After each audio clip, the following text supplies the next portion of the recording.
د پاکستان پښتانه یا د خیبر پښتونخوا پښتانه دا تباه دي. د دیو آینده تباه ده، د دیو نسل پنجاب ور تباه کړی ده. که چیرې تاسې هغه نوې ویډیو لیدلې وي، د امریکا څخه یو ښځه راغلې ده پاکستان ته د پښتنو وکلي ته، او هلته د یو پښتون ځوان سره غواړي واده وکړي یا واده ورسره کړی دی.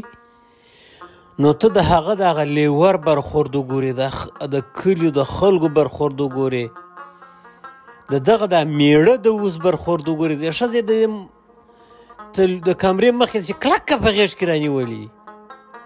سړی ته خو پښتون یې، کلتور، فرهنګ، عنعنات لرئ. دا ستاسې په کلي کې پښتانه خپلې ښځې داسې کلکې د کمرې مخ ته رانیسي. بیا د لیور یې وګورې، د یو هلک ورور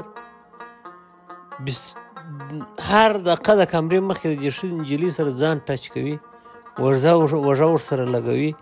یعنې حیران پاتې سي چې دا کوم ډول پښتانه دي. یعنې د بې غیرتۍ، د نادیدهتوب، د بې حیایي ورباندې تمامه ده. په قسم چې موږ په اروپا کې ناستو شرمېږو دا حالت چې وینو، د دوی دا برخورد چې وینو، د دوی دا حماقت چې وینو، او د دوی د دغه انټرویو ورکولو طریقه چې وینو. بیخي اوس ښځه راغلې ده هلته واده یې کړی دی، نو څه نړۍ ته ولې ډول وهي، رسنۍ ولې ور روانې دي. اوس دا واده کول داسې یو غټ کار دی، دومره یو ستر مهم کار دی چې تاسې تلویزیونان ورځئ، د کلي خلک ورځئ، ټیک ټاکران ورځئ، یوټیوبران ورځئ. خبره اخر څه ده؟